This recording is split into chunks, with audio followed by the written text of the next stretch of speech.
सभी भाई बहनों को परमेश्वर के सामर्थ्य नाम में जय मसीह। और आपका स्वागत है हमारे इस चैनल पे जिसका नाम प्रार्थना और वचन है। तो आप लोग जानते हैं कि हमारा चैनल किस लिए है। हम परमेश्वर की आराधना करने के लिए इस चैनल पे आते हैं और कुछ सीखने और सिखाने के लिए।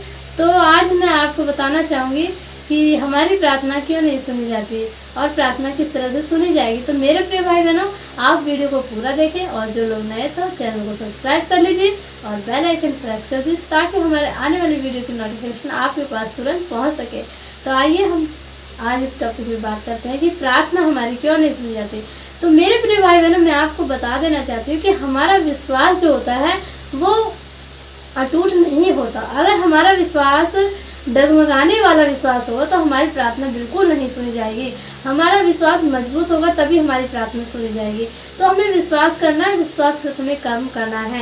ये नहीं कि आपको विश्वास बहुत बड़ा हो और कर्म छोटा हो, नहीं, विश्वास के साथ कर्म भी बड़ा होना चाहिए। अगर हम परमेश्वर की हुजूरी में बैठते हैं, परमेश्वर में किया गया जो हमारा श्रम होता है वो व्यर्थ नहीं जाता। परमेश्वर में जो हम अपने समय को देते हैं परमेश्वर को, वो हमारा कभी भी व्यर्थ नहीं जाता। मेरे प्रिय भाई बहनों, अगर हम कहीं और अपना समय व्यतीत करते हैं तो उससे हमें कोई बेनिफिट मिलता है कि नहीं, लेकिन परमेश्वर की हुजूरी में जो हम अपना समय बिताते हैं, जो हम अपना कीमती समय देते हैं, तो वो परमेश्वर उसका 60-30 गुना नहीं वरन 100 गुना पर हमें देता है। तो प्रार्थना हमारी क्यों नहीं सुनी जाती? क्योंकि हमारा विश्वास छोटा होता है, हमारा विश्वास डगमगाने वाला होता है। तो हमें अपने मन में धैर्य रखते हुए उस विश्वास को मजबूत करना है और मजबूती के साथ चलते हुए प्रार्थना करनी है। प्रार्थना हमें कंटिन्यू करनी होती है।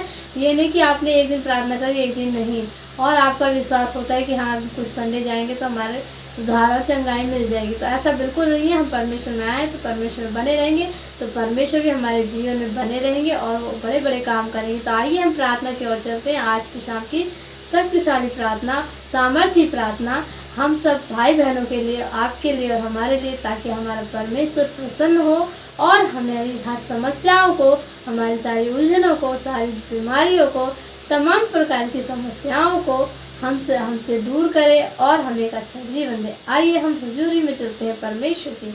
आप लोग आंखें बंद कीजिए, मैं भी आंखें बंद करती हूँ, परमेश्वर के सम्मुख चलते हैं। हालेलुया, धन्यवाद धन्यवाद धन्यवाद धन्यवाद धन्यवाद। Hallelujah hallelujah hallelujah hallelujah hallelujah hallelujah hallelujah. धन्यवाद धन्यवाद धन्यवाद। ओ मेरे खुदा बाप, हम आपका जितना भी धन्यवाद करें उतना ही कम है। मेरे पिता, आज का दिन आपने अच्छी तरीके से बिताया पिता। आने वाले दिनों में भी आप हमें संभाल के रखिएगा।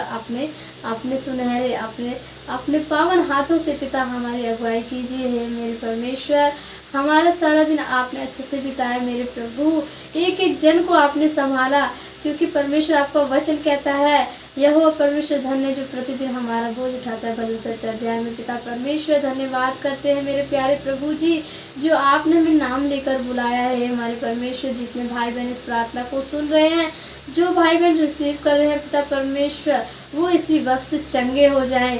हे हमारे परमेश्वर, जो दुष्ट आत्माओं से ग्रस्त हैं वो फ्री हो जाएं। दुष्ट आत्माएं चीखें चिल्लाएं और भाई बहनों में से निकलकर दूर हो जाए आपकी सामर्थ्य नाम में। परमेश्वर, हम जानते हैं कि आपका वचन कहता है जहाँ 2 या 3 जन रहते हैं वहाँ आपकी उपस्थिति होती है। मेरे खुदा बाप, आप यहाँ पर हैं और आपका आत्मा हमारे बीच में मंडरा रहा है, क्योंकि आपका वचन कहता है कि मैं मनुष्यों के बीच में डेरा करूंगा। सचमुच मेरे पिता परमेश्वर, आपकी उपस्थिति है, हम महसूस करते हैं। मेरे पिता परमेश्वर, एक भाई बहन जो प्रार्थना को रिसीव कर रहे हैं वो इसी वक्त से चंगे हो जाएं।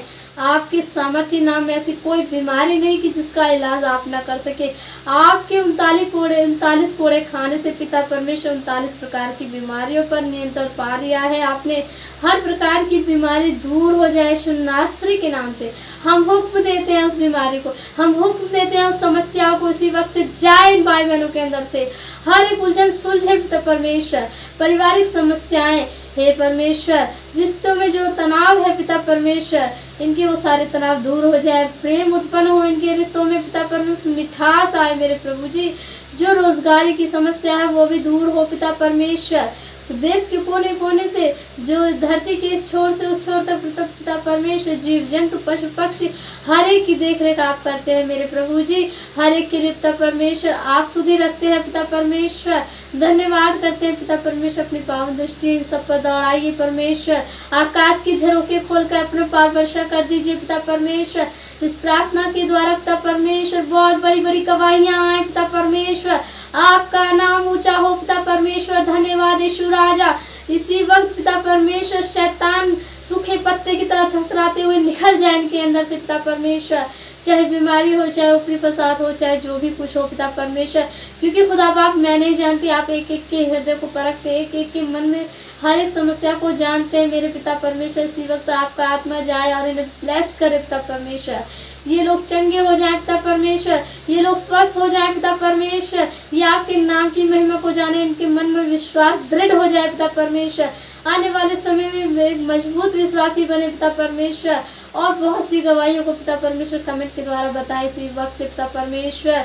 जो भाई बहन स्क्रीन पर है पिता परमेश्वर, सभी चंगे हो जाए आपके नाम से, सभी स्वस्थ हो जाए पिता परमेश्वर। जो बीमारियां, जो रोग, नाना प्रकार की समस्याएं पिता परमेश्वर इनके जीवन से जाती जाए मेरे प्रभु जी।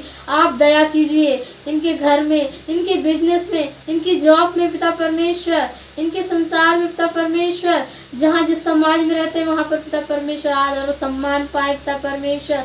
आपकी महिमा के द्वारा बहुत सफल लाने वाले हो जाएं भाई बहन पिता परमेश्वर। दया कर मेरे प्रभु जी, दया कर इसी वक्त ब्लेस कर मेरे पिता परमेश्वर। अपना अभिषेक उड़ेल दे, अपने अभिषेक से पिता परमेश्वर को भर दे। इनकी एक एक समस्या, एक एक बीमारी, एक एक चीज, एक एक घटी कमी को पूरा कर मेरे प्रभु जी। दया कर मेरे पिता परमेश्वर। धन्यवाद करते हैं मेरे प्यारे प्रभु जी। सच प्रार्थना की सामर्थ्य से बड़े बड़े काम, अद्भुत काम होते हैं मेरे प्रभु जी। जैसे पिता परमेश्वर आपने अपने लोगों के साथ किए पिता परमेश्वर, जैसे कि बाइबल बयां करती है पिता परमेश्वर, प्रार्थना के द्वारा बहुत बड़े अद्भुत काम हुए पिता परमेश्वर। वैसे ही अद्भुत काम आज के इस समय में, आज के लोगों के साथ होने पाए, ऐसा अटूट विश्वास हो जाए पिता परमेश्वर, ने शैतान हिलाने ना पाए परमेश्वर। धन्यवाद करते हैं मेरे प्यारे प्रभु जी। हो मेरे खुदा बाप, आप महान हैं, आप शक्तिशाली हैं, आप सामर्थ्य हैं पिता परमेश्वर। आपने हमारी समस्याओं को सुना है, हमारी ज़रूरतों को जाना है मेरे प्रभु जी। और इसी वक्त से सारी की सारी समस्याएं दूर हो जाएं, सारी ज़रूरतें पूरी हो जाएं पिता परमेश्वर आपके सामर्थ्य नाम में। ऐ मेरे जलाली खुदा बाप, आप दया कर इनके जीवन से अपनी महिमा को ले पिता परमेश्वर। अपनी योजना को इनके द्वारा प्रकट कर और उन्हें पूरा कर पिता परमेश्वर। पके हुए खेत बहुत हैं पिता परमेश्वर, मजदूर थोड़े हैं, मजदूरों को तैयार कर, अपने सच्चे विश्वासी मसीह भाई बहनों को तैयार कर, ताकि वो पिता परमेश्वर तेरी महिमा को और आगे बढ़ा सके, लोगों को बचा सके, जो संसारिक है, जो टेढ़ी जाती है पिता परमेश्वर। क्योंकि आपका वचन बताता है एक भी आत्मा नाश ना हो पाए पिता परमेश्वर। जब आप 100 भेड़ों को चराने निकले और एक ना मिली तो पिता परमेश्वर आप उसे ढूंढने के लिए 99 को छोड़ के चले गए पिता परमेश्वर। वैसे एक भी भेड़ यानी एक भी मनुष्य नाश न हो पिता परमेश्वर। एक जन को आपका रूह, आपका आत्मा खींच कर लेकर आ और बचाए जाए पिता परमेश्वर। दया करते हैं मेरे प्यारे प्रभु जी। इस छोटी सी प्रार्थना को आपके सम्मुख रखते हैं पिता परमेश्वर। जो ना मांग सके प्रार्थना में, उन्हें भी आपके सम्मुख रखते हैं। हृदय को जांचने वाले परमेश्वर यहोवा, मन में अपने विचारों को प्रकट करने वाले पिता परमेश्वर, अपनी आत्मा को बसाने वाले, हमारे हृदय में रहने वाले परमेश्वर। मेरे प्यारे खुदा बाप, मैं आपके नाम से इस प्रार्थना को मान लेती, प्रार्थना सुनकर ग्रहण करें अपने सामर्थ्य नाम से। आमीन आमीन आमीन। तो मेरे प्रिय भाई बहनों, आपको मैं बता देना चाहती हूँ, आपको इसी तरीके से प्रार्थना करनी है और प्रार्थना हमें इसी तरह से करनी है विश्वास के साथ। तो आपकी सारी ज़रूरतें, सारी समस्याएं दूर होंगी और परमेश्वर आपको टच करेगा और आप बड़ी बड़ी गवाहियों के साथ फिर हमें बताएंगे कि हाँ सचमुच हमें इसी तरीके से विश्वास और प्रार्थना करनी है। तो अपनी प्रार्थना को मजबूती दीजिए, वचन पढ़िए, परमेश्वर आपको ब्लेस करे। इस प्रार्थना के द्वारा आप सब आशीषित हो। जय मसीह।